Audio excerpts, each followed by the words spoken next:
ان اللہ وملائکتہ یصلون علی النبی یا ایہا الذین آمنوا صلوا علیہ وسلموا تسلیما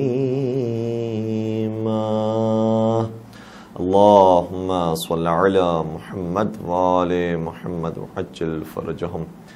اعوذ باللہ من الشیطان الرجیم. بسم اللہ الرحمن الرحیم. الحمد للہ رب العالمین والصلاة والسلام علی اشرف الانبیاء والمرسلین وخاتم النبیین سیدنا و مولانا ابی القاسم محمد. اللہم صل علی محمد وآل محمد وعجل فرجہم وعلى أهل بيته الطيبين الطاهرين المعصومين المظلومين ولعنة الله على أعدائهم أجمعين. أما بعد فقد قال الله تبارك وتعالى في محكم كتابه المجيد وفرقانه الحميد. بسم الله الرحمن الرحيم. أفمن كان مؤمنا كمن كان فاسقا لا يستوون. درود پڑھ دیجئے محمد و آل محمد پر. اللهم صل على محمد وآل محمد وعجل فرجہم. شب 21 رمضان مبارک کی مناسبت سے آج ہم نے قرآن کریم کی اس آیت کی تلاوت کا شرف حاصل کیا. دعائے کمیل میں بھی حضرت امیر کائنات نے اس آیت کے حصے کو دعا میں جگہ دی، اور ظاہر سی بات ہے کہ وہ دعا بھی حقیقت میں مولا متقیان کی دعا ہے کہ جو جناب کمیل کے نام سے معروف ہے. اور ایسے بہت سارے کار خیر ہیں کہ جو ائمہ علیہم السلام نے حقیقت میں خود انجام دیے ہیں لیکن دوسروں کے نام سے معروف ہو گئے. دعائے ابو حمزہ الصومالی مولا سید سجاد کی دعا ہے، لیکن ابو حمزہ الصومالی کے نام سے معروف ہے چونکہ ان صحابی نے یہ دعا سنی تھی اور پھر ہم تک پہنچائی. اسی طریقے سے بہت سارے کنویں ایسے ہیں کہ جو مولا متقیان نے کھودے تھے اور چشمے مولا متقیان نے جاری کیے تھے، لیکن کسی کا نام عین ابی نیزر پڑا اور کسی کا نام عین نولح پڑا. یہ سارے وہ افراد ہیں کہ جو میرے مولا کے غلام تھے لیکن چونکہ شریک تھے کام کے اندر، اس لیے ان کے نام سے چشمے منسوب ہو گئے. تو بہت سارے ائمہ علیہ السلام کے کام ایسے ہیں کہ جس میں خود ان کا اپنا نام نہیں ہے لیکن کام حقیقت میں مولا متقیان کا یا اہل بیت اطہار السلام کا ہے. اس آیت میں جسے ابھی ثناء کلام میں آپ کی خم بیان کیا، اس میں بھی گویا اسی نقطے کی طرف اشارہ کیا جا رہا ہے کہ افمن کان مؤمنا کمن کان فاسقا لا یستوون. کیا مؤمن کی برابری کوئی فاسق کر سکتا ہے؟ کبھی بھی یہ دونوں برابر نہیں ہو سکتے. مؤمن مؤمن ہے اور فاسق فاسق ہے. جب عام مؤمن کی برابری کوئی فاسق نہیں کر سکتا تو کیا امیر المؤمنین کی برابری کوئی فاسق کر سکتا ہے؟ کیا کل ایمان کی برابری کوئی فاسق کر سکتا ہے؟ عام مؤمن کی برابری کے بارے میں قرآن نے کہا ہے کہ یہ برابری نہیں کر سکتے. جب کوئی سلمان کے برابر نہیں ہو سکتا، جب کوئی ابو ذر کے برابر نہیں ہو سکتا، جب کوئی مقداد کے برابر نہیں ہو سکتا، مالک اشتر کے برابر نہیں ہو سکتا، کمیل کے برابر نہیں ہو سکتا، میثم تمار کے برابر نہیں ہو سکتا، تو کیا ان کے مولا اور آقا امیر کائنات امیر المؤمنین حضرت علی ابن ابی طالب صلی اللہ علیہ وسلم کے برابر ہو سکتا ہے؟ ممکن نہیں ہے. اور کسی نے کیا خوب کہا کہ نبی کے بعد تو رہبر بنا دیے لیکن کہیں غدیر سا ممبر ملے تو لے آؤ. کیا کہنے، نبی کے بعد تو رہبر بنا دیے لیکن کہیں غدیر سا ممبر ملے تو لے آؤ. علی کی بات بڑی، علی تو مولا ہے، جواب حضرت قمبر ملے تو لے آؤ. درود پڑھ دیجئے محمد و آل محمد پر. اللہم صل علی محمد و آل محمد وعجل فرجہم. تو قرآن نے کہا ہے کہ اور یہ معیار دیا ہے، اور معیارات قرآن کریم نے بہت سارے ہمارے سامنے رکھے ہیں. مؤمن کی برابری فاسق نہیں کر سکتا. اسی طریقے سے قرآن کریم نے معیار رکھا ہے کہ قل هل يستوي الذين يعلمون والذين لا يعلمون. کیا جاننے والوں کی برابری نہ جاننے والے کر سکتے ہیں؟ وہ جو زندگی بھر کہتے رہے اور 70 مرتبہ کہا لولا علی لہلکہم، لولا علی لولا علی، اور مولانا کلب سادس صاحب اللہ مقامہ یہ فرمایا کرتے تھے کہ ان میں اور ہم میں زیادہ فرق نہیں ہے. ان کے بزرگوں نے کہا تھا لولا علی اور ہم کہہ رہے ہیں مولا علی. ہاں یہ ضرور ہے کہ ہم جو مولا علی کہہ رہے ہیں یہ اپنی طرف سے نہیں کہہ رہے. نبی نے غدیر خم کے میدان میں کہا تھا من کنت مولاہ فہذا علی مولا، جس کا میں مولا ہوں اس کے علی مولا ہیں. تو ہم حدیث رسول کے مطابق علی مرتضیٰ کو مولا کہتے ہیں. وہ کہتے تھے کہ انہوں نے کہا لولا علی، ہم نے کہا مولا علی. اور لام اور میم میں فرق ہی کتنا ہے، لام کے بعد ہی تو میم آتا ہے. آپ لام پر رک گئے، ہم میم پر آ گئے.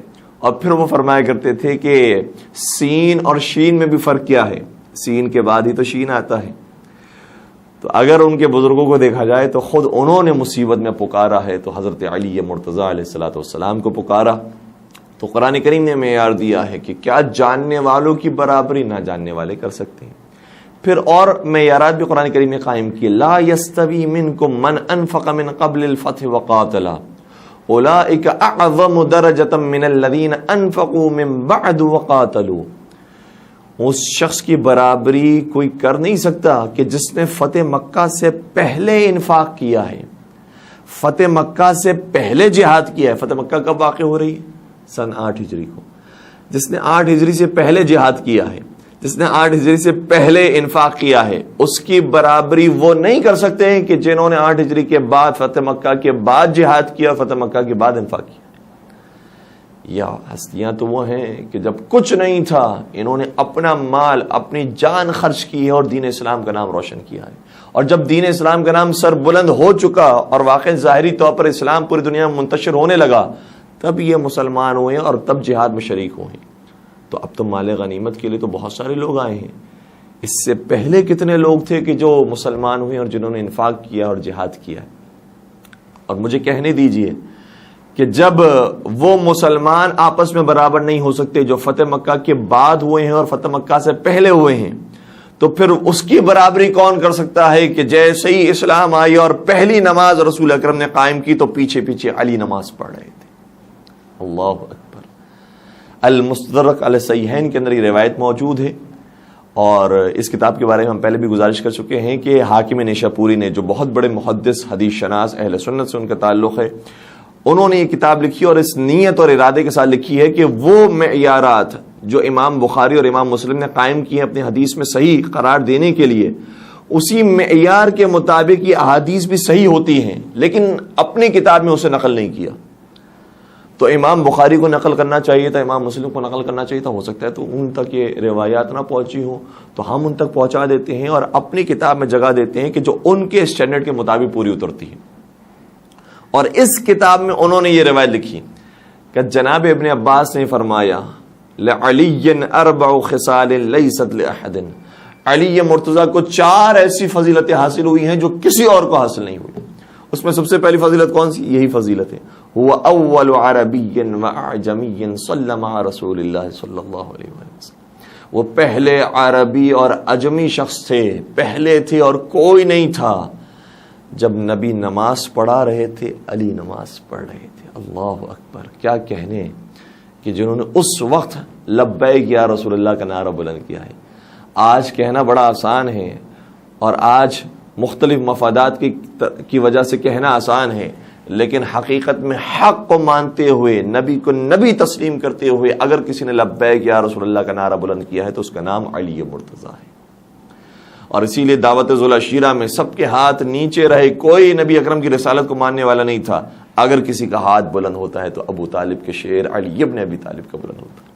اور 3 مرتبہ اپنے ہاتھوں کو بلند کیا اور کہا کہ یا رسول اللہ میں آپ کی نصرت کروں گا، آپ کی حمایت کروں گا، آپ کی مدد کروں گا. تو نبی نے بھی ارشاد فرمایا پھر میرے بعد تم میرے وزیر ہوگے، میرے وصی ہوگے، میرے جانشین ہوگی اور امت کے امام ہوگے. یہ اسی وقت سے اعلان ہو گیا. اسی لیے تو ہم کہتے ہیں کہ عشیر سے لے کر غدیر تک نبی بار بار سمجھاتے رہے کہ میرے بعد اگر تمہارا کوئی حاکم ہے تو کوئی اور نہیں، امیر کائنات امیر المؤمنین حضرت علی ابن ابی طالب صلی اللہ علیہ وسلم.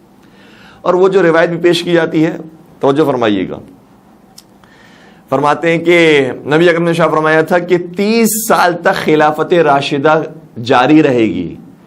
تو یہ جو خلافت راشدہ ہے، ہم بھی کہتے ہیں 30 سال تک خلافت راشدہ جاری رہے گی، لیکن کس کی خلافت؟ 30 سال تک حضرت علی مرتضیٰ کی بلا فضل خلافت راشدہ جاری رہے گی. اور اس کے بعد امام حسن کی خلافت راشدہ، اس کے بعد امام حسین کی خلافت راشدہ. یہ حقیقت میں خلفاء اور راشدون ہیں. یہ وہ ہستیاں ہیں کہ جو واقعا ہدایت یافتہ بھی ہیں اور ہدایت دینے والی بھی ہیں. یہ مہدی بھی ہیں، یہ ہادی بھی ہیں، ہدایت یافتہ بھی ہیں، ہدایت دینے والے بھی ہیں.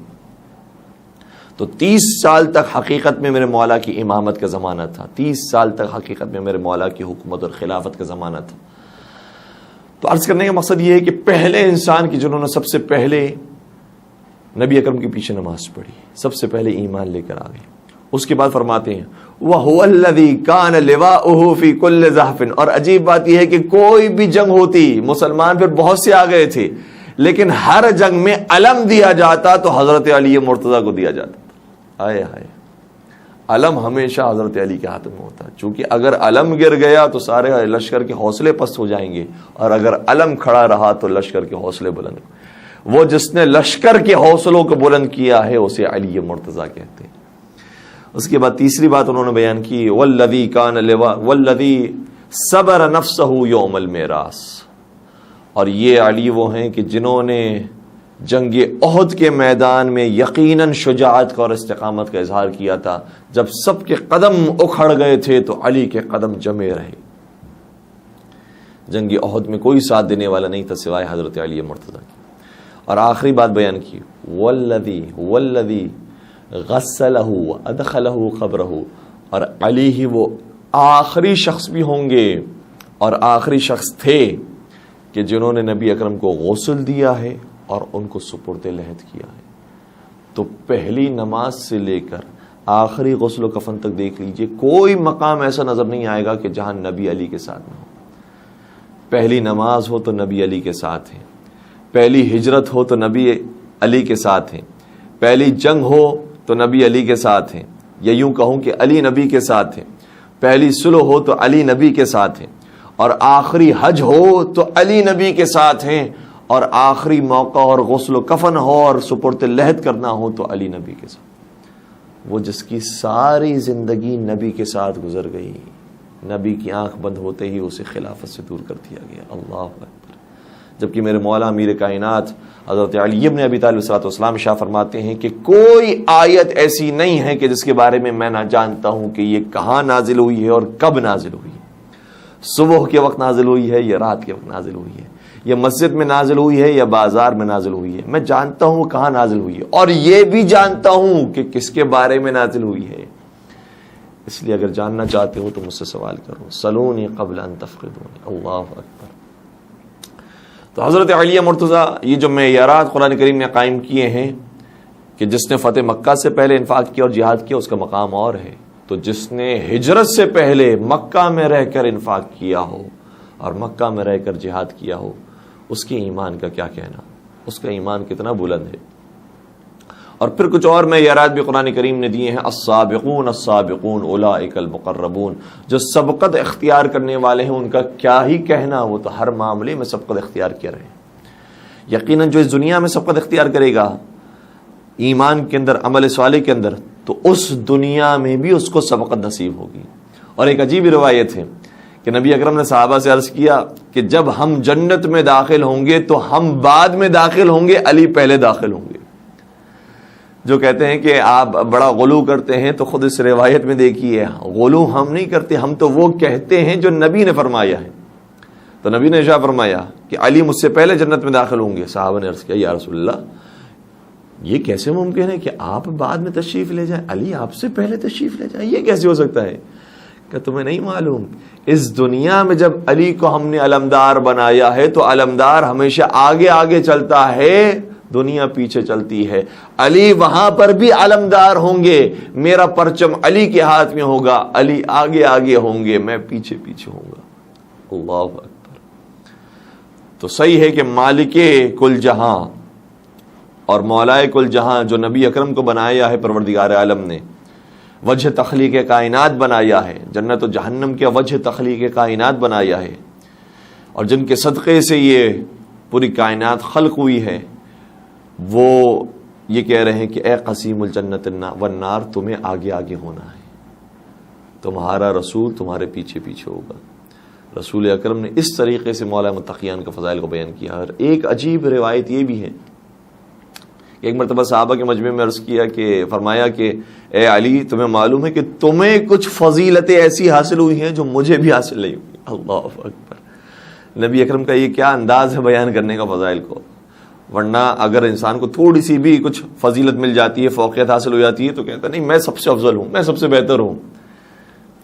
فرماتے اس مقام پر کہ کچھ چیزیں ایسی ہیں جو تمہیں حاصل ہوئی ہے وہ مجھے بھی حاصل نہیں ہوئی.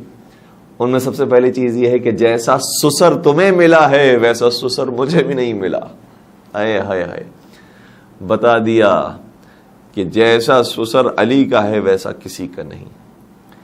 پھر فرمایا جیسی ساس تمہیں حضرت خدیجہ کی صورت میں ملی ہے ویسی ساس کسی اور کو نہیں ملی، حتیٰ مجھے بھی نہیں ملی. اللہ. پھر آگے شاہ فرمایا اے علی جیسی زوجہ تمہیں ملی ہے ویسی زوجہ مجھے بھی نہیں نصیب ہوئی. فاطمہ زہرا سلام علیہ کا مقام مرتبہ اس قدر بلند ہے. حضرت میر انیس آل اللہ مقاموں نے یہی تو فرمایا تھا کہ شمس الضحیٰ علی ہے تو بدر الدجا ہے یہ، شمس الضحیٰ علی ہے تو بدر الدجا ہے یہ، وہ جسم ہے تو جان و دل مصطفیٰ ہے یہ، عبد خدا ہے وہ تو کنیز خدا ہے یہ، بحر سخا ہے وہ تو گوہر بے بہا ہے یہ.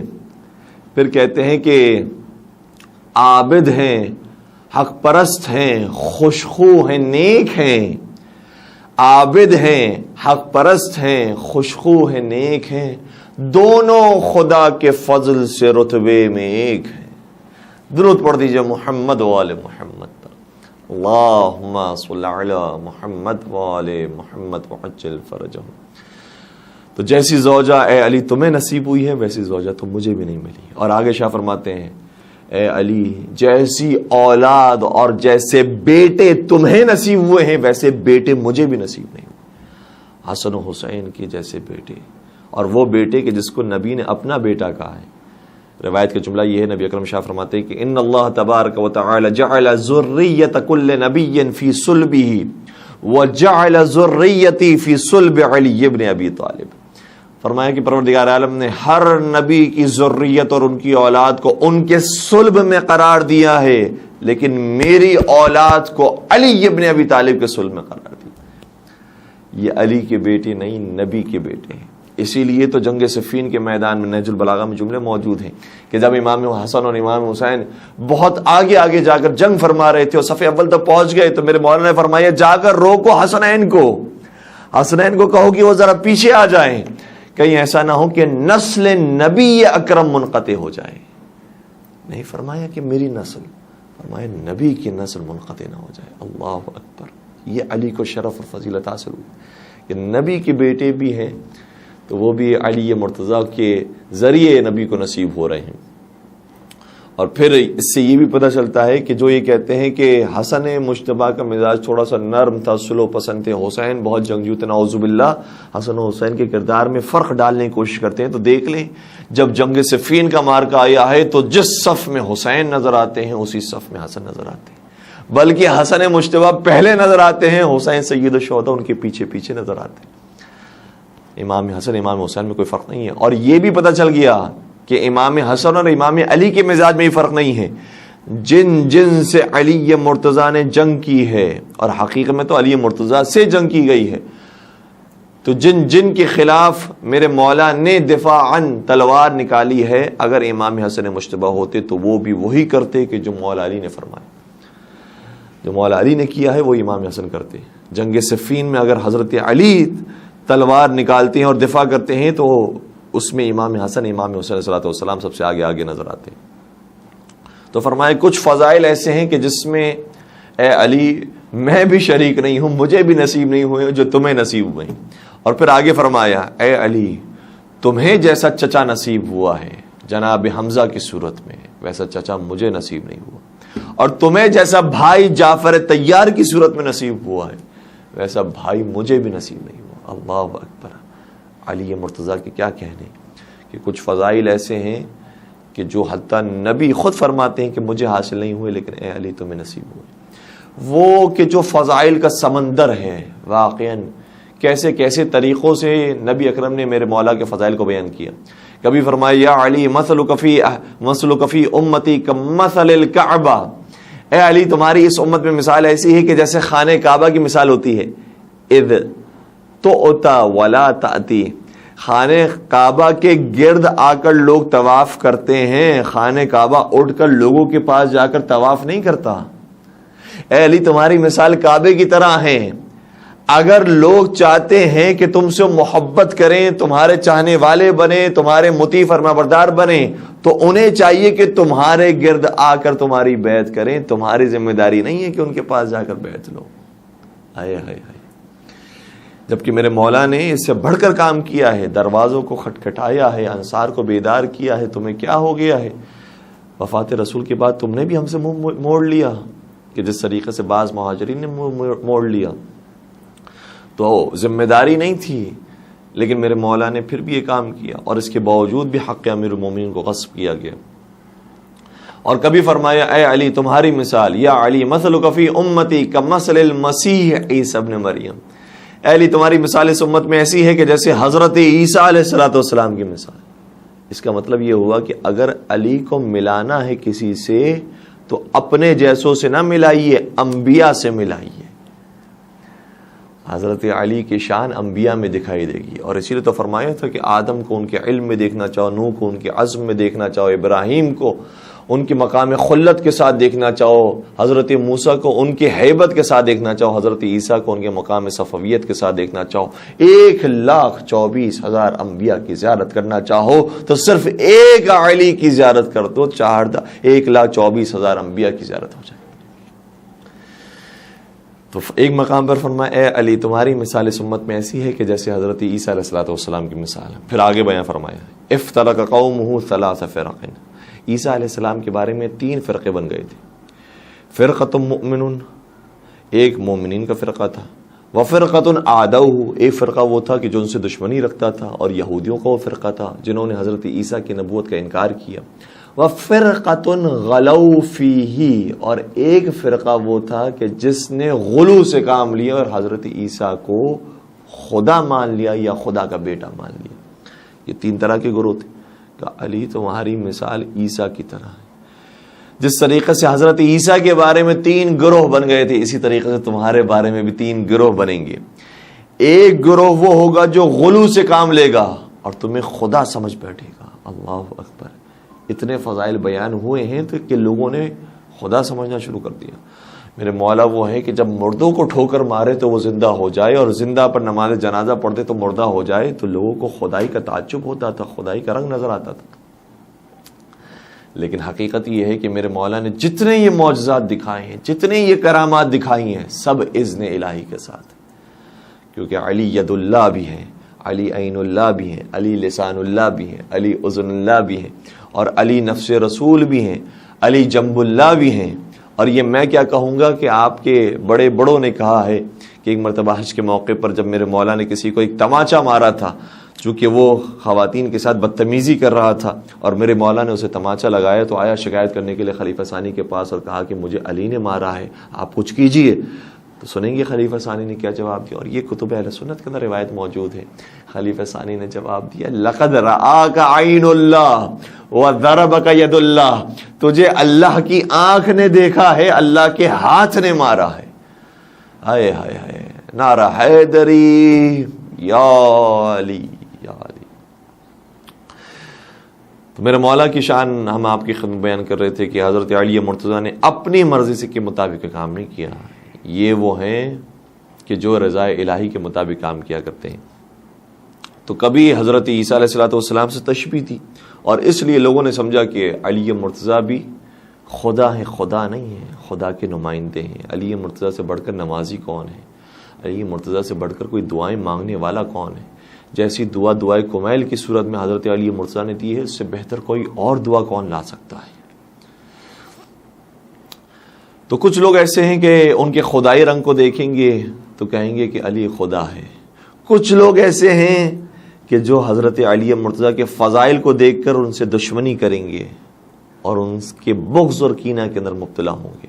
قرآن کریم نے کہا ہے کہ ام یحسدون الناس علی ما آتاہم اللہ من فضلہ، کیا لوگوں کو حسد ہو رہا ہے ان لوگوں سے کہ جن کو اللہ نے اپنے فضل سے عطا کیا ہے؟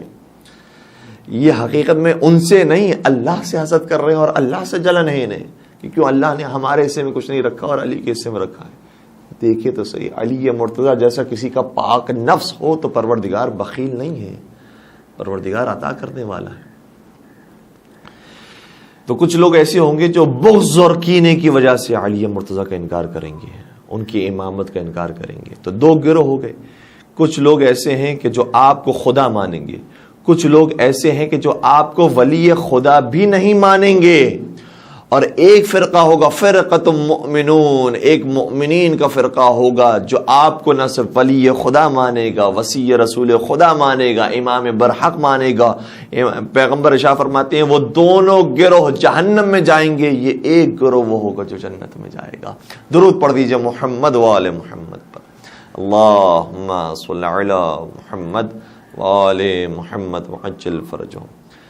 تو میرے نبی نے کبھی حضرت علی مرتضیٰ کو حضرت عیسیٰ علیہ السلام سے تشبیہ دی، اور خود میرے نبی نے یہ ارشاد فرمایا ہے اے علی میں تمہارے فضائل کو ذرا کم بیان کرتا ہوں، میں تمہاری فضیلتوں کو ذرا کم بیان کرتا ہوں، اس کا اظہار کم کرتا ہوں، اس لیے کہ مجھے خوف ہے تمہارے بارے میں اسی چیز کا کہ جس چیز کا حضرت عیسیٰ علیہ السلام کے بارے میں خوف تھا اور جو کام ہوا، اس لیے میں تمہارے فضائل کو ذرا کم بیان کرتا ہوں. ورنہ اگر میں نے تمہارے حقیقی فضائل کو بیان کیا تو یہ امت تمہارے پیروں سے لگنے والے کنگروں کو اپنے سروں پر رکھیں گے اور اسے متبرک سمجھیں گے. اگر میں نے تمہارے حقیقی فضائل کو بیان کیا تو تمہارے قدموں کی خاک ان کی آنکھوں کا سرما ہو جائے گی. اتنے فضائل ہیں اے علی ابن ابی طالب آپ کی. لیکن اتنے فضائل ہونے کے باوجود اور اتنی تشبیہات دینے کے باوجود کبھی یہ فرمایا کہ مولا علی کی مثال کعبے کی طرح ہے، کبھی فرمایا حضرت عیسیٰ کی طرح ہے، کبھی فرمایا حضرت ہارون علیہ السلام کی طرح ہے، کبھی فرمایا جس طرح سے قرآن میں سورہ توحید کی مثال ہے اسی طریقے سے علی مرتضیٰ کی اس امت میں مثال ہے. 3 مرتبہ سورہ توحید کی انسان تلاوت کرتا ہے تو پورے قرآن کا ثواب ملتا ہے. اسی طریقے سے اے علی جو تم سے 3 انداز سے محبت کرے گا تو اس کا ایمان کامل ہو جائے گا. اگر وہ زبان سے بھی تم سے محبت کرے، اگر اس کے دل میں بھی تم سے محبت ہو، اور اگر اس کا کردار بھی تمہاری محبت کے مطابق ہو تو اس کا پورا ایمان مکمل ہو جائے گا. اللہ اکبر. کتنی پیاری احادیث ہے اور کتنے انسان کو شوق دلاتی ہے کہ ہم واقعا مولا متقیان سے ایسی محبت کریں کہ زبانی محبت بھی ہو، قلبی محبت بھی ہو اور عملی محبت بھی ہو. تو انسان کا کیا کہنا ہے، بیڑا پار ہے پھر انسان کا. تو اے علی تمہاری مثال سورہ توحید کی طرح ہے. اگر کوئی 3 مرتبہ سورہ توحید پڑھتا ہے تو پورے قرآن کا ثواب ملتا ہے. اگر تم سے 3 انداز سے محبت کرے گا تو پورا ایمان اسے ہم نصیب کریں گے. تو مختلف انداز سے سمجھاتے رہے. اور بھی بہت مختلف باتیں، لیکن میں اپنی بات کو آگے بڑھانا چاہوں گا کہ میرے مولا کو کبھی شب جمعہ سے اور جمعے کے دن سے نسبت دی گئی کہ جس طرح جمعے کا دن سردار ہے تمام دنوں کا، اسی طریقے سے اے علی تم سارے امت کے سردار ہو. فرمائے اے علی تمہاری مثال جبرائیل کی طرح ہے، جس طریقے سے جبرائیل سید الملائکہ ہے اسی طریقے سے تم سید الاولیاء ہو. کبھی فرمایا کہ تمہاری مثال رمضان کی طرح ہے، جس طریقے سے رمضان کے مہینے کی الگ اہمیت اور فضیلت ہے اسی طریقے سے تمہاری اہمیت اور عظمت الگ ہے باقی انسانوں سے. اور کبھی فرمایا اے علی تمہاری مثال شب قدر کی طرح ہے. اللہ اکبر. آج کی رات شب قدر میں سے ایک ممکنہ شب قدر کی رات ہے. یہ رات وہ ہے کہ جو حقیقت میں علی مرتضیٰ ہی ہیں اور ان کی معرفت اور ان کی محبت اور ان کی ولایت. شب قدر جس طرح سے ساری راتوں کے اوپر فضیلت رکھتی ہے اسی طریقے سے حضرت علی مرتضیٰ سارے انسانوں کے اوپر فضیلت رکھتے ہیں. لیکن اس ملعون نے، اس قاتل نے اسی شب کا انتخاب اس لیے کیا، اور وہ کہا گیا ہے نا، کسی نے کیا خوب کہا کہ کربلا میں نعرہ تکبیر کے ساتھ کٹا شبیر کا سر مگر نعرہ تکبیر کے ساتھ، کاٹا شبیر کا سر مگر نعرہ تکبیر کے ساتھ. تو نواز رسول کو بھی شہید کر رہے ہیں، ذبح کر رہے ہیں، لیکن نعرہ تکبیر کے ساتھ. وہ جو فروعی مسائل ہیں وہ تو معلوم ہے کہ اللہ اکبر کب کہنا چاہیے اور نماز کی اہمیت کیا ہے، جو فروعی اور جزئی مسائل ہیں یہ تو معلوم ہے، لیکن جو اصلی اور بنیادی عقائد ہیں اس سے انسان غافل. تو اسی طریقے سے کچھ لوگوں نے شب قدر کا انتخاب اس لیے کیا تھا، 3 افراد کہ جنہوں نے یہ ارادہ کیا تھا کہ ہم مختلف جو بڑے بڑے سران مسلمانان ہیں ان کو قتل کریں گے، جس میں حاکم شام بھی، عمرو عاص بھی اور مولا متقیان بھی تھے.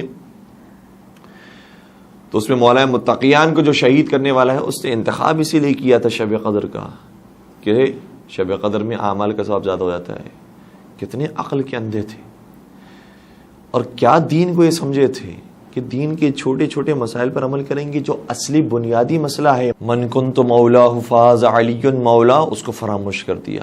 میرے نبی نے شاہ فرمایا یا علی انت منی بمنزلۃ ہارون من موسیٰ الا انہ لا نبی بعدی، اے علی تمہاری مثال میرے نزدیک ایسی ہی ہے کہ جیسی ہارون علیہ السلام کی مثال جناب موسیٰ علیہ السلام کے لیے تھی۔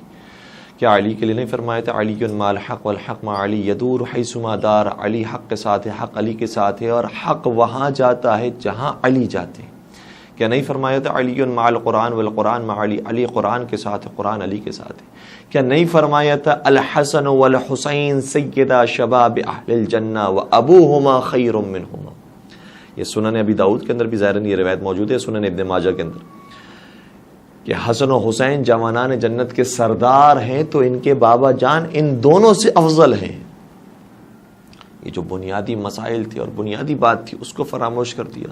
اور ایک روایت کا جملہ یہ ہے کہ اگر کوئی عابد عبادت گزار اتنی عبادتیں کرے، اتنی نمازیں پڑھے کہ وہ اوتاد بن جائے، اوتاد کہا جاتا ہے کیل کو، اگر وہ کیل کی طرح باریک اور نازک ہو جائے اور کیل کی طرح اگر دبلا پتلا ہو جائے، اتنی نمازیں پڑھے، اتنی عبادتیں کرے، اور اگر اس کے بعد وہ مزید اتنے سجدے کرے کہ اس کی کمر کمان کی مانند بن جائے، اس کی کمر کمان کی مانند ہو جائے، لیکن اے علی تجھ سے بغض رکھتا ہوگا تو پروردگار اسی شخص کو آتش جہنم میں الٹا پھینک دے گا۔ اللہ اکبر۔ یہ ایک روایت تو نہیں ہے، مختلف انداز سے مختلف روایتیں۔ اگر کسی کو حضرت نوح علیہ السلام کی عمر مل جائے اور وہ سارا سال عبادت کرتے رہے، ساری زندگی عبادت کرتا رہے، دنوں کو وہ روزے رکھتا رہے، راتوں میں وہ نمازیں پڑھتا رہے، اور پھر وہ صفا و مروہ کے درمیان سعی کرتے کرتے شہید ہو جائے، اور وہ جہاد میں ہر جگہ پر شرکت کیا ہوا ہو، حج اس نے متعدد انجام دیے ہوں، عمر اس نے متعدد کیا ہو، اپنا سارا مال کوئی عہد کے برابر ہی کیوں نہ ہو، سب کچھ رائے خدا میں انفاق کر دیا ہو، یہ سارے اس نے نیک کام کیوں، لیکن یہ سب جزئی کام ہیں اس کام کے مقابلے میں۔ کہ اگر یہ سارے کام کیے ہوں لیکن اے علی تجھ سے دشمنی رکھتا ہوں، تو پروردگار ان سارے کاموں کے باوجود بھی اسے آتش جہنم میں ڈال دے۔ علی مرتضیٰ کی امامت اور ان کی ولایت کو ماننا اتنا ہے، اور اتنی تاکید نبی اکرم نے شاہ فرمائی تھی، لیکن اس کے باوجود ہمیں روایات کے اندر جا بجا دکھائی دیتا ہے کہ کیسا کیسا بغض پایا جاتا تھا مختلف افراد کے اندر۔ المستدرک علی صحیحین کے اندر، جس کا بھی حوالہ بھی آپ کے خدمت بیان کیا حاکم نشابوری کی کتاب، اسی کتاب کی روایت یہ ہے کہ ایک مرتبہ نبی اکرم کی خدمت میں کوئی خاتون بہترین غذا لے کر آئی، اور اس غذا کا نام بھی لکھا ہوا ہے کہ وہ طائر یا طیر لے کر آئی، پرندہ بہترین انداز سے چاولوں کے اندر ڈھکا ہوا موجود تھا، اور اس کو بہترین طریقے سے پکایا گیا تھا، جس کو آج ہم شاید بریانی بھی کہہ سکتے ہیں۔ تو وہ بہترین کھانا جب نبی اکرم کی خدمت میں آیا تو نبی اکرم نے دعا فرمایا اللہم اعتنی بأحب خلقک الیک والی یأکل معی ھذا الطیر۔ دیکھیں نبی اکرم کبھی بھی اچھا کھانا بھی ہو تو تنہا تناول نہیں فرماتے، ہمیشہ کسی نہ کسی کو اپنے ساتھ رکھتے تھے۔ کوئی بھی کھانا ایسا نہیں ہے کہ جس میں نبی اکرم نے تنہا وہ کھانا تناول کیا ہو، سوائے کچھ خاص استثنائی موارد کے، اور اس کے بھی اپنے فضائل ہیں۔ تو نبی اکرم نے فرمایا پروردگارا اللہم ائتنی بأحب خلقک الیک والی یأکل معی ھذا الطیر، پروردگار کسی ایسے بندے کو بھیج دے جو تیرا بھی محبوب ہے میرا بھی محبوب ہے، تاکہ اس کے ساتھ بیٹھ کر میں کھانا کھاؤں۔ جناب انس بن مالک اس روایت کو بیان کرتے ہیں اور کہتے ہیں کہ جیسے ہی نبی اکرم نے یہ دعائیہ جملہ کہا، میرے دل میں تمنا ہوئی کہ کاش میرے قبیلے کا کوئی شخص آ جائے، کوئی میرا رشتہ دار آ جائے، تو پھر پتہ چلے گا کہ وہ خدا کا بھی محبوب ہے اور مصطفیٰ کا بھی محبوب ہے۔ لیکن دروازے پہ دستک ہوئی، اور میں نے جیسے ہی دروازہ کھولا تو دروازے سے علی آ گئے۔ اللہ اکبر، مولا علی آ گئے، علی مرتضیٰ کو آنے دیتے، لیکن کہا نہیں، میں نے دروازہ بند کر دیا۔ میں نے کہا شاید اتفاقاً ایسے ہوا ہوگا کہ حضرت علی آ گئے، اس لیے دروازہ بند کر دیا۔ پھر میرے نبی نے ہاتھوں کو بلند کیا اور دعا کی اللہم اعتنی بحب خلقک الیک والی یأکل معی ھذا الطیر، پروردگارہ بھیج دے اس کو جو تیرا بھی محبوب ہے میرا بھی محبوب ہے، تاکہ اس کے ساتھ بیٹھ کر میں کھانا کھاؤں۔ کہتے پھر دستک ہوئی، پھر دروازہ کھولا تو پھر علی موجود تھے۔ کہ میں نے پھر دروازہ بند کر دیا، اور پھر جب تیسری مرتبہ یہ ہوا نبی اکرم نے پھر دعا فرمائی اللہم ائتنی بأحب خلقک الیک والی یأکل معی ھذا الطیر. پھر دستک ہوئی, پھر دروازہ کھولا تو پھر حضرت علی مرتضیٰ موجود تھے. پھر میں نے دروازہ بند کرنا چاہا تو علی نے کہا کہ کیا ہوا, مجھے نبی سے ملنے کیوں نہیں دیتے, نبی سے ملاقات کیوں نہیں کرنے دیتے؟ تو انس ابن مالک نے کہا رسول اللہ عنک مشغول, رسول اللہ کسی کام میں مصروف ہے, آپ بعد میں تشریف لائیے گا. اور جب یہ گفتگو ہوئی تو اس کی آواز نبی اکرم تک پہنچ گئی. کہا انس کون ہے دروازے پر, اور جو بھی ہے اس کو بھیج دو. جناب انس یہ کہتے ہیں کہ میں مجبور ہو گیا اور علی مرتضیٰ کے لیے میں نے دروازہ کھول دیا اور نبی اکرم کی خدمت میں علی مرتضیٰ آئے. تم میرے نبی نے ارشاد فرمایا اے علی تمہیں آنے میں اتنی دیر کیوں ہو گئی؟ آئے ہائے ہائے, آنے میں اتنی دیر کیوں ہو گئی؟ کہ یا رسول اللہ میں تو کب سے یہاں پر منتظر ہوں, لیکن انس مجھے آنے نہیں دیتے, انس میرے لیے دروازہ نہیں کھولتے. تو پھر فرمایا اے انس تم نے علی کا راستہ روکا ہے, علی کو میرے پاس آنے نہیں دیا. تو انس ابن مالک مسکرا کر یہ کہتے ہیں کہ یا رسول اللہ آپ نے جب یہ دعا کی تھی نا کہ کوئی ایسا آ جائے کہ جس سے اللہ بھی محبت کرتا ہے اور آپ بھی محبت کرتے ہیں, تو میرا دل چاہا کہ کوئی میرے قبیلے کا آ جائے. نبی اکرم نے اس وقت ارشاد فرمایا اے انس اگر تم اب بھی علی کے لیے دروازہ نہ کھولتے تو پھر میں یہ نہیں کہتا کہ پروردگار اس کو بھیج دے جو تیرا بھی محبوب ہے اور میرا بھی محبوب ہے تاکہ اس کے ساتھ بیٹھ کر کھانا کھاؤں, بلکہ میں نام علی لے کر یہ دعا کرتا پروردگار تو علی کو بھیج دے تاکہ میں اس کے ساتھ بیٹھ کر کھانا کھاؤں. اللہ اکبر اللہ اکبر. مل کے درود پڑھ دیجئے محمد وآل محمد پر. اللہم صلی علی محمد وآل محمد وعجل فرجہ. تو اس سے پتہ چلتا ہے کہ رسول اکرم بار بار فرماتے رہے دیکھو علی مرتضیٰ کے فضائل کی کوئی برابری نہیں کر سکتا, لیکن پھر بھی لوگوں نے کوشش کی کہ کسی طریقے سے اپنے افراد کو شامل کر لیا جائے, اپنے لوگوں کو شامل کر لیا جائے. اور امام احمد ابن حنبل کا یہ تجزیہ ہے, جو اتنے بڑے محدث ہیں اور بہرحال ایک پورے فرقے حنبلی کے وہ امام ہیں, بانی ہیں, انہوں نے فرمایا احادیث کو دیکھنے کے بعد, اور کیا کمال کا جملہ ہے, شاہ فرماتے ہیں کہ ما رویا لأحد من اصحاب رسول اللہ من الفضائل الصحہ ما رویا لعلی ابن ابی طالب.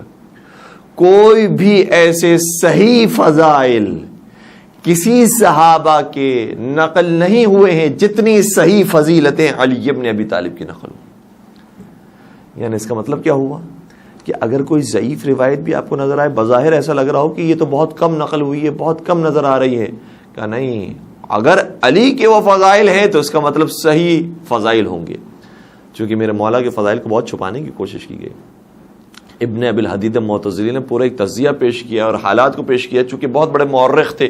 شرح نہج البلاغہ کے اندر انہوں نے اس پوری بات کو ذکر کیا ہے کہ پیغمبر اکرم کی وفات کے بعد کون کون سے حالات پیش آئے ہیں, کس کس کو گورنر مقرر کیا گیا, کیسے کیسے اہل بیت سے دور کیا گیا, اور پھر کس طریقے سے فضائل علی کو چھپایا گیا, اور پھر جو فضائل علی ابن ابی طالب تھے اس میں کن کن کے نام کا اضافہ کیا گیا, اور کیسے کھڑکیاں قائم کی گئی اور کیسے چھتیں بنائی گئی, اور کس کس طریقے سے فضائل امیر المومنین کو چھپانے کی کوشش کی گئی. اور بعض جگہوں پر جہاں علی مرتضیٰ کا نام موجود تھا وہاں ان کے دشمنوں کا نام لکھ دیا گیا, جس طریقے سے وَمِنَ النَّاسِ مَن يَشْرِي نَفْسَهُ ابْتِغَاءَ مَرْضَاتِ اللَّهِ وَاللَّهُ رَءُوفٌ بِالْعِبَادِ, کہ لوگوں میں سے کوئی ایسا بھی ہے جو اپنے نفس کو شب ہجرت بیچتا ہے اور مرضی خدا کو خریدتا ہے. تو بعض ناپاک راویوں نے یہ کام بھی کیا ہے کہ وہاں علی ابن ابی طالب کا نام ہٹا کر ابن ملجم کا نام رکھ دیا گیا. یہ آیت ابن ملجم کی شان میں آئی ہے. اللہ اکبر, کیسا کیسا غضب ہے جو علی مرتضیٰ کے حوالے سے نہ ڈھایا گیا ہو. تو اس طریقے سے فضائل علی کو مٹانے کی کوشش کی گئی اور اس طریقے سے احادیث کو بگاڑنے کی کوشش کی گئی. تو ابن ابی الحدید معتزلی کا یہ جملہ ہے, اور یہ جملہ وصول کیجئے گا. کہتے ہیں کہ اگر کسی بھی مقام پر کوئی حدیث علی کی شان میں نظر آئے اور اس حدیث کے اندر کوئی اضافہ کیا گیا ہو, یا اس حدیث کے بالمقابل کوئی اور حدیث بھی نظر آئے کہ جس میں علی کے بجائے کسی اور کا نام موجود ہو, تو میں تمہیں گارنٹی کے ساتھ کہتا ہوں کہ جتنا حصہ اور جو حصہ علی ابن ابی طالب کے بارے میں آیا ہے وہ صحیح ہے, اور باقی بعد کا حصہ جعلی اور دروغ ہے. یہ خود ان کا تجزیہ ہے ابن ابی الحدید معتزلی کا. اگر کوئی ایسی فضیلت نظر آئے جس میں علی کا نام بھی اور دوسروں کا نام بھی ہے تو جتنے علی کے فضائل ہیں وہ تو ٹھیک ہیں، لیکن جو باقیوں کے نام آئے ہیں اس کا مطلب یہ ہے کہ وہ اس میں اضافہ کیا گیا ہے.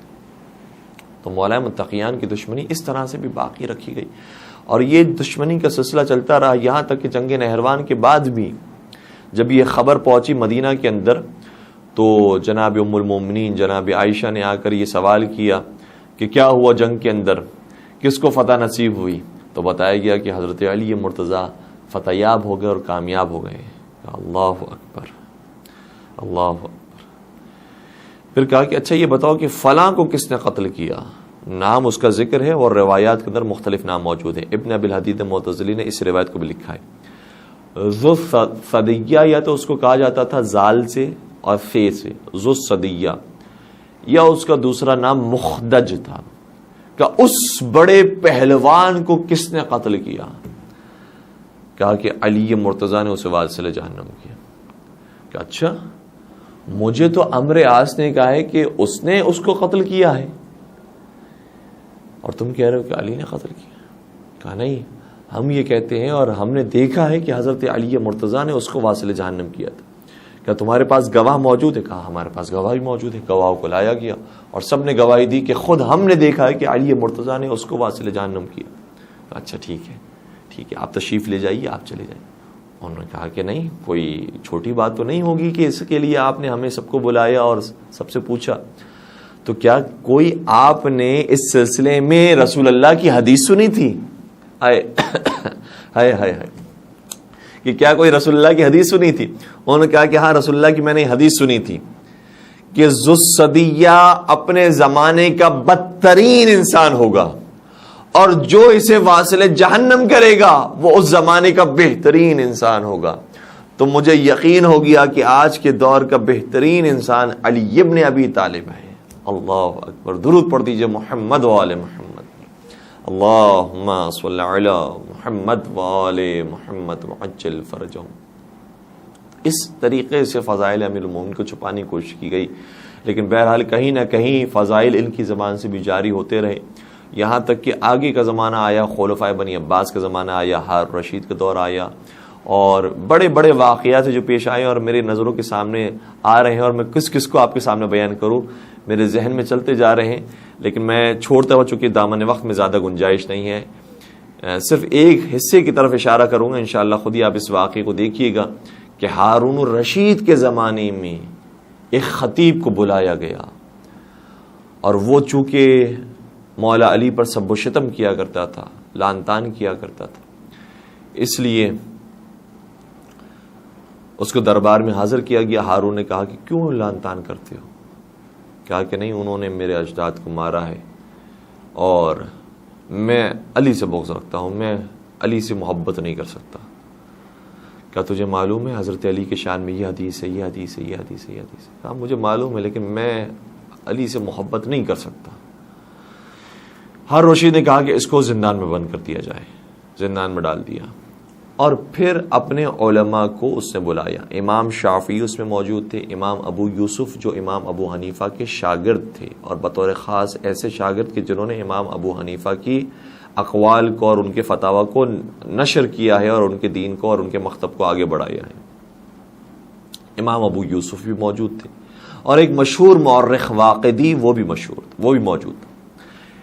ان سب سے کہا کہ دیکھو یہ ایک خطیب ہے، تم یہ بتاؤ کہ تمہیں فضائل علی مرتضیٰ میں سے کتنے فضائل یاد ہیں؟ تو سب سے پہلے امام شافعی سے سوال ہوا. امام شافعی جیسا شخص بھی ہارون رشید کے سامنے کہ بھائی ان کے سامنے میں فضائل علی کا اقرار کروں یا نہیں کروں، میں کیا بیان کروں؟ انہوں نے کہا، ظاہراً جو ہمارے ذہن میں روایت ہے، انہوں نے کہا کہ مجھے فضائل علی پر 700 حدیثیں یاد ہیں. 700 حدیثیں صرف فضائل علی پر مجھے یاد ہیں. اللہ اکبر. ہارون رشید کہتا ہے بس آپ کو 700 حدیثیں یاد ہیں؟ امام ابو یوسف سے سوال کیا آپ کو کتنی حدیثیں یاد ہیں؟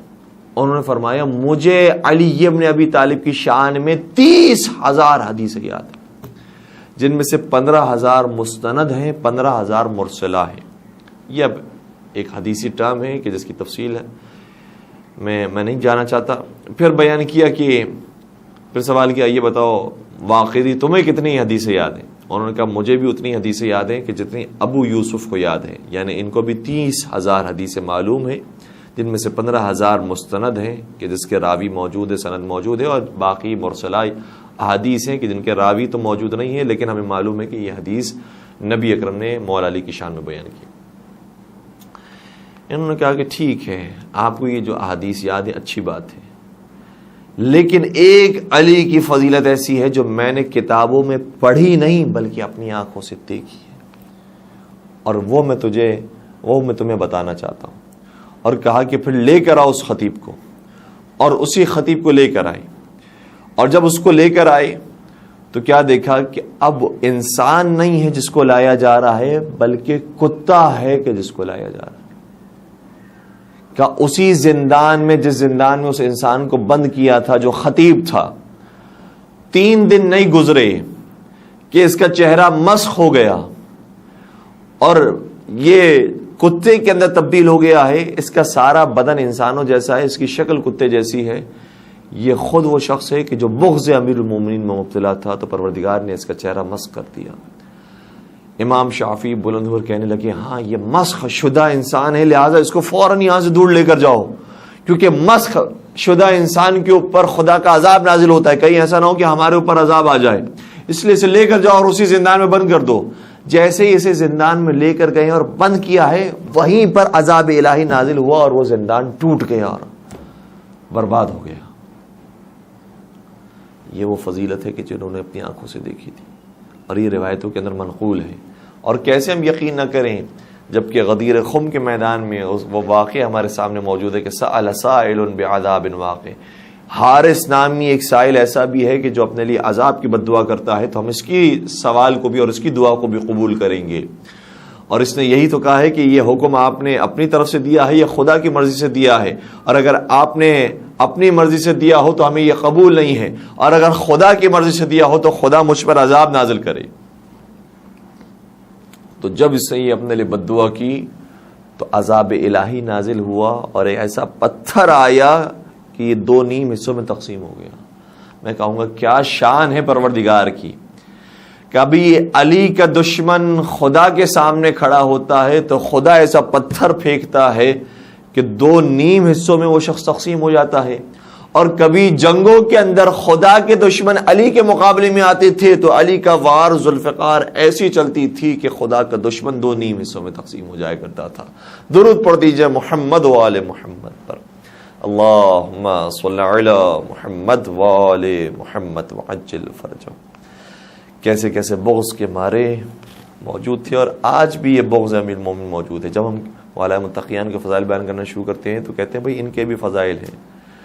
دن یوم علی ہے، شہادت امیر المومنین کا ذکر کیا جاتا ہے، تو جب ہم مولا علی کے فضائل بیان کر رہے ہیں تو کسی کو تکلیف کیوں ہوتی ہے؟ تکلیف اسی لیے ہوتی ہے کیونکہ ان کے بزرگوں کے ایسے فضائل نہیں، جیسے حضرت علی مرتضیٰ کے فضائل تھے۔ لیکن ہاں، جیسے عظیم فضائل تھے ویسے ہی عظیم مصائب بھی حضرت علی پر آئے۔ میرے مولا نے اپنے مصائب کا اور اپنی مشکلات کا ذکر ایک پوری روایت کے اندر کیا ہے، لیکن میں اس کو چھوڑتے ہوئے بس وہ زیارت کا جملہ عرض کر رہا ہوں کہ السلام علیک یا اول مظلوم فی الاسلام، سلام ہو میرا اس امام کے اوپر کہ جو اسلام کا سب سے پہلا مظلوم ہے۔ جیسے مظلوم حضرت علی مرتضیٰ تھے ویسے تو کوئی نہیں تھا۔ 21 رمضان مبارک کی تاریخ، میرے مولا کا سر زخمی ہے، بیٹے بیٹیاں ان کے سامنے موجود ہیں، اور امام حسن سے میرے مولا نے فرمایا بیٹا حسن، جتنے اصحاب ہمارے دروازے پر کھڑے ان سب سے کہو کہ وہ اپنے اپنے گھروں میں چلے جائیں۔ امام حسن تشریف لائے اور سب سے کہا کہ تم اپنے اپنے گھروں میں چلے جاؤ۔ کچھ لوگ پھر بھی کھڑے رہ گئے۔ امام حسن سے پھر فرمایا بیٹا جاؤ ان سے کہو کہ اپنے اپنے گھروں میں چلے جائیں۔ امام حسن پھر تشریف لائے، پھر کہا کہ سب اپنے اپنے گھروں میں چلے۔ ایک صحابی ہے جو پھر بھی کھڑا رہا، جس کا نام ازبق بن نباتہ ہے۔ امام حسن نے پھر دوبارہ اس سے بھی کہا اے ازبق تم بھی اپنے گھر چلے جاؤ۔ ازبق کی آنکھوں میں آنسو آ گئے۔ کہا مولا حسن، میں کیسے اپنے امام کو تنہا چھوڑ سکتا ہوں، اور میں کیسے ان کے دیدار کے بغیر رہ سکتا ہوں، جبکہ مجھے معلوم ہے کہ اس کے بعد دیدار نصیب نہیں ہونے والا۔ مجھے ایک مرتبہ زیارت کرنے کا موقع دے دیجیے۔ اسبغ بن نباتہ کا یہ جملہ امام حسن نے مولا علی تک پہنچایا۔ مولا علی نے فرمایا بیٹا حسن اسے اندر لے کر آ جاؤ۔ اسبغ بن نباتہ جیسے ہی مولا کے قریب تشریف لائے، جیسے ہی نگاہ میرے مولا کے چہرے پر پڑی، رونے لگے۔ اور اسبغ بن نباتہ یہ روایت بیان کرتے ہیں جیسے ہی میری نگاہ چہرے علی پر پڑی تھی، ان کے سر پر ایک زرد رنگ کی پٹی موجود تھی، لیکن میں سمجھ نہیں پایا کہ خود میرے مولا کا چہرے کا رنگ زیادہ زرد ہے یا وہ پٹی زیادہ زرد ہے۔ اتنا علی مرتضیٰ کا چہرہ زرد ہو چکا تھا، اور میرے مولا ایسے تڑپ رہے تھے کہ کبھی اپنا دایاں پاؤں بائیں پاؤں پر رکھتے ہیں اور کبھی بایاں پاؤں دائیں پاؤں پر رکھتے ہیں، اور پیروں تک یہ زہر کا اثر پہنچ چکا تھا، جو سر سے شروع ہوا تھا اور پیروں تک پہنچ گیا تھا، اور پیر متورم ہو گئے تھے۔ بس میں نے کہا کہ یا امیر المومنین، میں تو آپ کی زیارت کرنے کے لیے آیا ہوں، خدا جانے پھر کب مجھے یہ شرف زیارت نصیب ہو۔ جیسے ہی میں نے یہ کہا تو میرے مولا نے یہ فرمایا اے اسبغ، تم اگر میرے پاس آ ہی گئے ہو تو میں تمہیں رسول اللہ کی حدیث سنانا چاہتا ہوں۔ اور ایسے موقع پر بھی اپنے علم سے فیضیاب کرتے رہے، اور اس موقع پر 2 احادیث بیان کی، اور کہتے ہیں اس کے بعد میں نے کوئی اور حدیث نہیں سنی۔ واقعاً وہ سننے کے قابل ہے، لیکن میں منزل مصائب پر ہوں اس لیے بیان نہیں کر رہا۔ 2 احادیث کو بیان کیا۔ اسبغ کہتے ہیں پھر ہماری حالت بے چین ہو گئی کہ کہیں ایسا نہ ہو کہ اسی کیفیت کے اندر میرے مولا کی شہادت واقع ہو جائے۔ طبیب کو جب بلایا گیا، طبیب نے نبض کو چیک کیا، اور نبض دیکھنے کے بعد کہا انا للہ و انا الیہ راجعون۔ اب کوئی امکان موجود نہیں ہے کہ ہمارے مولا اس دنیا میں باقی رہے۔ اے علی آپ وصیتیں کر لیجئے۔ میرے مولا نے وصیت کرنا تو شروع کی، لیکن یہ بیٹے بیٹیاں وصیت کو کیسے برداشت کریں اور کیسے اپنے سامنے اپنے مولا کو مرتا ہوا دیکھیں۔ سنیں گے وصیتوں میں کون سی وصیت سب سے پہلے کی اور کس کے بارے میں سب سے زیادہ تاکید کی۔ وصیت نامے کا کچھ حصہ نہج البلاغہ میں موجود ہے، اور اپنے نوجوان دوستوں سے عرض کروں گا کہ جو نامہ ہے، یعنی وصیت نامہ نمبر 47 نمبر کے وصیت نامے کو دیکھیے تو کچھ حصوں میں جا کر میرے مولا فرماتے اللہ اللہ، خبردار خبردار، ان کا خیال رکھنا، ان کا خیال رکھنا، ان کا خیال رکھنا۔ جو سب سے پہلا جملہ میرے مولا نے فرمایا اللہ اللہ فی الایتام، خدارا خدارا یتیموں کا خیال رکھنا۔ میں کہوں گا یا امیر المومنین، آپ کے چلے جانے سے تو آپ کے بچے یتیم ہو جائیں گے۔ آپ کو کوفے کے یتیموں کی پرواہ ہے، آپ کو دنیا جہاں کے یتیموں کی پرواہ ہے۔ تو میرے مولا نے آگے فرمایا ہاں، یتیموں سے انسان ایسے غافل نہ ہو جائے کہ کبھی تو ان کے لیے کھانے کا انتظام کرے اور کبھی ان سے غافل ہو جائے اور ان کو فراموش کر دے۔ کبھی بھی یتیموں سے غافل نہ ہونا۔ گویا میرے مولا نے فرما دیا جب دنیا کے یتیموں سے غافل نہ ہونا تو میرے یتیموں سے بھی غافل نہ ہونا، حسن و حسین سے غافل نہ ہو جانا، عباس اور محمد حنفیہ سے غافل نہ ہو جانا، زینب ام کلثوم سے غافل نہ ہو جانا۔ میرے مولا کی وصیتیں آہستہ آہستہ آگے بڑھی اور وصیت سنتے رہے، یہاں تک کہ میرے مولا اٹھ کر بیٹھ گئے اور ایک مرتبہ فرمانے لگے اب مجھے لینے کے لیے آ گئے۔ اور کون آ گئے سوال کیا تو فرمایا ھذا اخی جعفر وھذا عمی حمزہ وھذہ فاطمہ سیدۃ نساء العالمین وھذا سیدی و مولا۔ مفہوم روایت آپ کی خدمت بیان کر رہا ہوں۔ فرمانے لگے میرے بھائی جعفر مجھے لینے کے لیے آ گئے، میرے چچا حمزہ مجھے لینے کے لیے آ گئے، اور جنت سے کائنات کی شہزادی فاطمہ زہرا مجھے لینے کے لیے آ گئی، میرے رسول مجھے لینے کے لیے آ گئے۔ رسول اللہ کو آتے ہی دیکھ کر میرے مولا مسکراتے ہیں، لیکن آوازیں بلند ہو گئی الا قد قتل علی المرتضی، الا قد قتل وصی ابن المصطفیٰ، وصی مصطفیٰ مارے گئے، علی مرتضی مارے گئے، اور کوفے کے اندر کوہرام برپا ہو گیا۔ مولا متقیان کا جنازہ اٹھا تو اس چاند سے اٹھا. عزاداروں محسوس کیجئے گا آگے آگے سے جبرائیل اور میکائیل جنازہ اٹھا رہے, پیچھے پیچھے سے حسن و حسین نے جنازے کو کاندھا دیا. یہ جنازہ چلتے چلتے نجف اشرف میں جا کر دفن ہو گیا. میں کہوں گا کائنات کے مظلوم ترین کا جنازہ ہے جو اس طریقے سے کوفہ میں دفن نہ ہو سکا, کہیں نبش قبر نہ ہو جائے, اور 100 سال تک میرے مولا کی قبر کو مخفی رکھا گیا. لیکن مجھے یہ کہنے دیجئے یا امیر المومنین, آپ مظلوم صحیح, لیکن آپ کے جنازے کو اٹھانے کے لیے سیدہ شباب اہل الجنہ موجود ہیں, سید الملائکہ موجود ہے. لیکن کربلا میں اس مظلوم کے جنازے کا میں کیا کروں کہ جن کا جنازہ کربلا کی جلتی ریتی پر پڑا رہا, کوئی اٹھانے والا نہ آیا. اجرکم علی اللہ. اور ایک آخری جملہ جو میں خود مولا کی خدمت میں ہاتھ جوڑ کر عرض کروں گا, مولا آپ مظلوم تاریخ ضرور ہیں, آپ کا جنازہ اور آپ کی قبر کا نشان 100 سال تک مخفی رہا, لیکن ایک اور قبر وہ ہے جس کا نشان آج بھی ہمیں معلوم نہیں. یہ آپ کی زوجہ بنت رسول کی قبر ہے. ہم نہیں جانتے کہ مدینے کے کس گوشے میں فاطمہ زہرا کی قبر آج بھی پوشیدہ.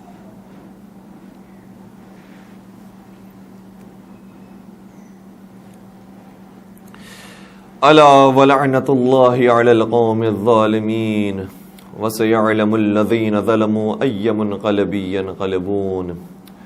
پروردگار ناز شکر و مال حضرت سیدہ کائنات میں جگہ نصیب فرما, ہمارے گناہ کبیرہ صغیرہ کی مغفرت فرما, ہمارے مرحومین کی مغفرت فرما. تمام پریشان حال مومنین کو مشکل کشا کا واسطہ دیتے ہیں, پروردگارہ ان کی مشکلات آسان فرما. اگر یہ مشکلات ہمارے حق میں بہتر ہیں تو اس پر صبر و شکر کرنے کی توفیق نصیب فرما. پروردگارہ حسنین کریمین کا واسطہ ہے, بے اولاد مومنین کو اولاد صالحہ اور نرینہ نصیب فرما. صاحبان اولاد کو اپنی اولاد کی اچھی تربیت کرنے کی توفیق نصیب فرما. بے روزگار مومن کو برسر روزگار فرما, جو برسر روزگار ہے ان کے رزق میں وسعت و کثرت عطا فرما. پروردگارہ موت کے وقت اور قبر کی پہلی رات مولا مشکل کشا کی زیارت ہم سب کو نصیب فرما. پروردگارہ مولا مشکل کشا کے آخری اور حقیقی وارث حضرت حجت ابن الحسن کے ظہور میں تعجیل فرما. ہمیں ان کے اعوان و انصار عاشقین و محبین میں شمار فرما. ربنا تقبل منا انک انت السمیع العلیم وتب علینا انک انت التواب الرحیم برحمتک یا ارحم الراحمین. اللہم صل علی محمد وآل محمد وعجل فرجہ. ایک سورہ فاتحہ کی درخواست ہے وہ تمام مرحومین کے جن کے نام مومنین نے کمنٹس کے اندر لکھے ہیں, اور مرحوم لیاقت علی اور ان کے خاندان کے تمام مرحومین اور کل مومن و مومنات کے لیے. رحم اللہ من قرأ الفاتحہ. بسم اللہ الرحمن الرحیم. الحمد للہ رب العالمین الرحمن الرحیم مالک یوم الدین ایاک نعبد و ایاک نستعین اهدنا الصراط المستقيم صراط الذين أنعمت عليهم غير المغضوب عليهم ولا الضالين. بسم الله الرحمن الرحيم. قل هو الله أحد الله الصمد لم يلد ولم يولد ولم يكن له كفوا أحد. بسم الله الرحمن الرحيم. قل هو الله أحد الله الصمد لم يلد ولم يولد ولم يكن له كفوا أحد. بسم الله الرحمن الرحيم. قل هو الله أحد الله الصمد لم يلد ولم يولد ولم يكن له كفوا أحد. اللهم اغفر للمؤمنين والمؤمنات والمسلمين والمسلمات الأحياء منهم والأموات, تابع بيننا وبينهم بالخيرات إنك مجيب الدعوات إنك على كل شيء قدير برحمتك يا أرحم الراحمين. اللهم صل على محمد.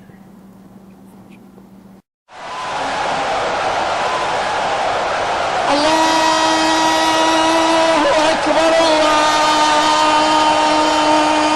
أكبر.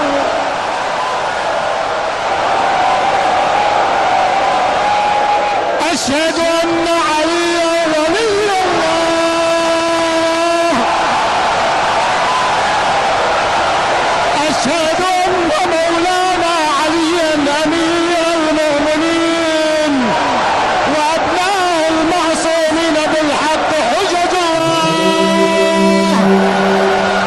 نکلا ہے جنازہ کوئی اللہ کے گھر سے،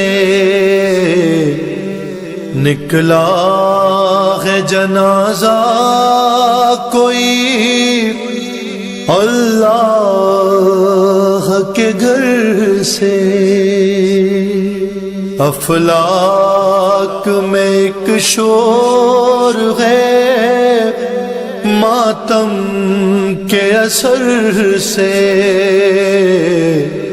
نکلا ہے جنازہ کوئی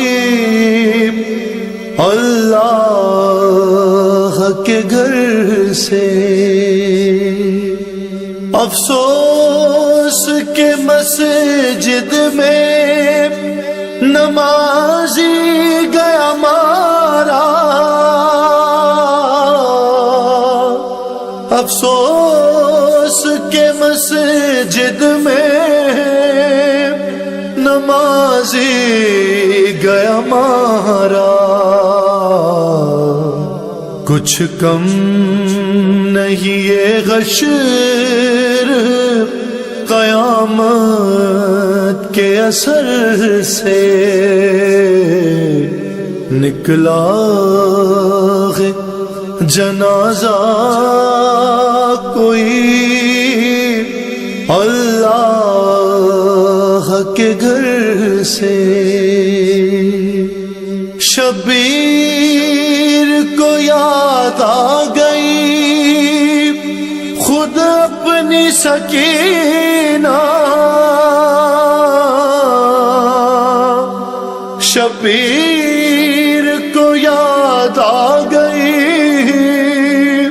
خود اپنی سکینہ،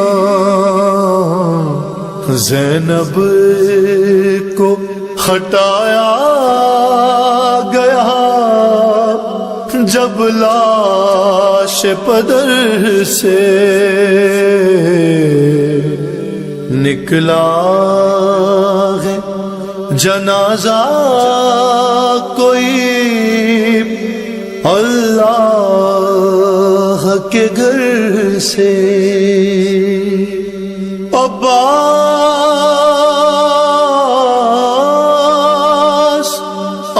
عباس ذرا زینب مضطر سے خبردار،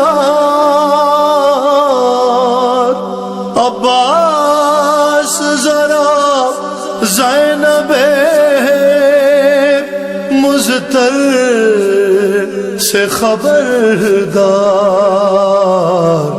فریاد میں ہٹ جائے نا چادر کہیں سر سے، نکلا ہے جنازہ کوئی اللہ کے گھر سے۔ یاد آ گیا زینب کو وہ پہلو شکستہ،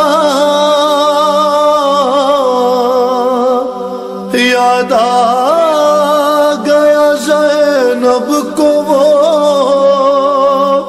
پہلو شکستہ،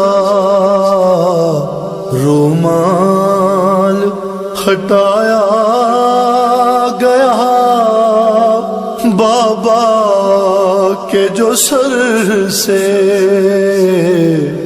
نکلا ہے جنازہ کوئی اللہ کے گھر سے۔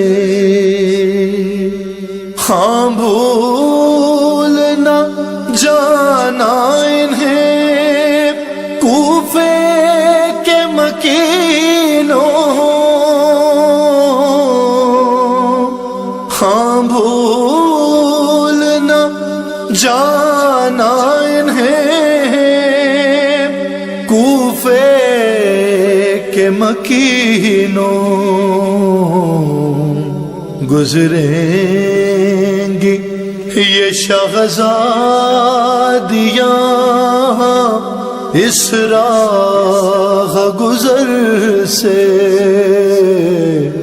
نکلا ہے جنازہ کوئی اللہ کے گھر سے۔ ارے زینب سے یہ کہہ دو کہ وہ دل کھول کے روئے، زینب سے یہ کہہ دو کہ وہ دل کھول کے روئے، شبیر کی ہمشیر ہے رونے کو نہ ترسے، نکلا ہے جنازہ کوئی اللہ کے گھر سے۔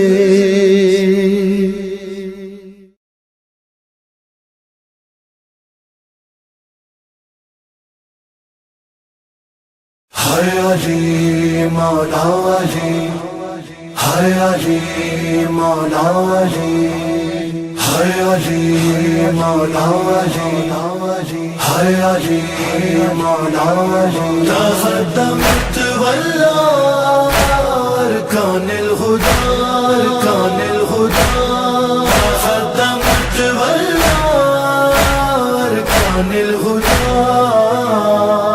ہے جنازہ حیدر کرار کا، ہے جنازہ حیدر کرار کا، ہے جنازہ حیدر کرار کا، ہے جنازہ حیدر کرار کا۔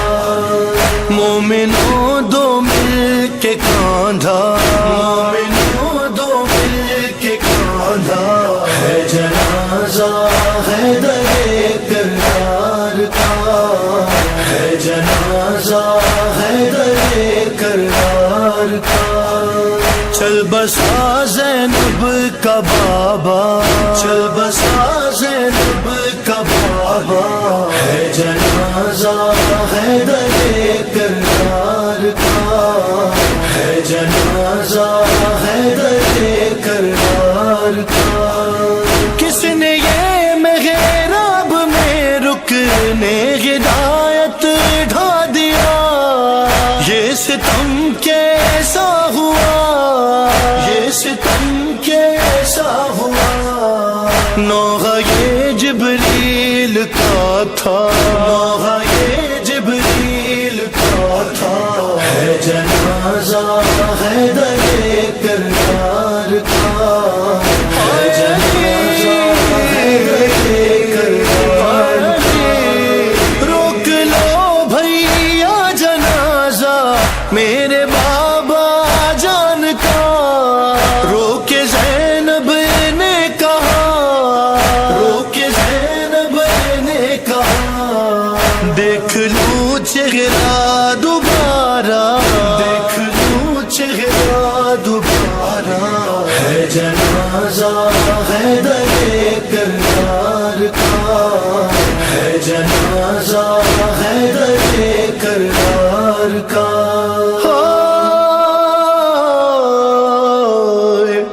کوئی زینب سے یہ کہہ دے، رو لے جی بھر کر ابھی، اور ساتھ ہیں بھائی سبھی، ہے سلامت تیرا پردہ، ہے سلامت تیرا پردہ، ہے جنازہ حیدر کرار کا، ہے جنازہ حیدر کرار کا۔ عید ہے نزدیک اور گھر میں قیامت ہو گئی، ہے سفید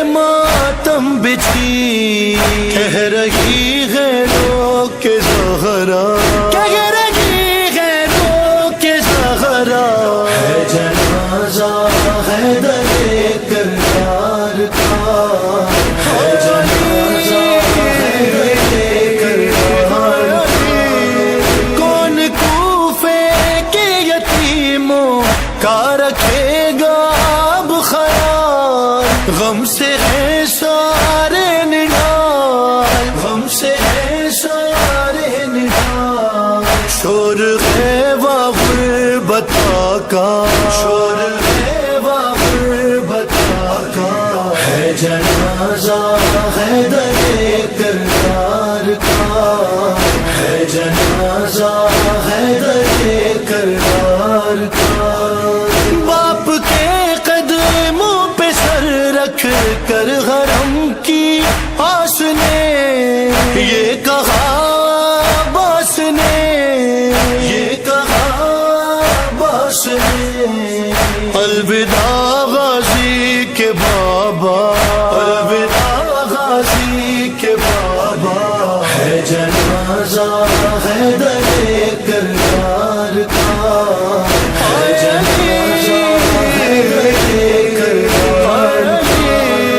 تیر آئے گا جنازے پر نہ پتھر آئے گا، اور نہ واپس جائے گا، اور نہ واپس جائے گا۔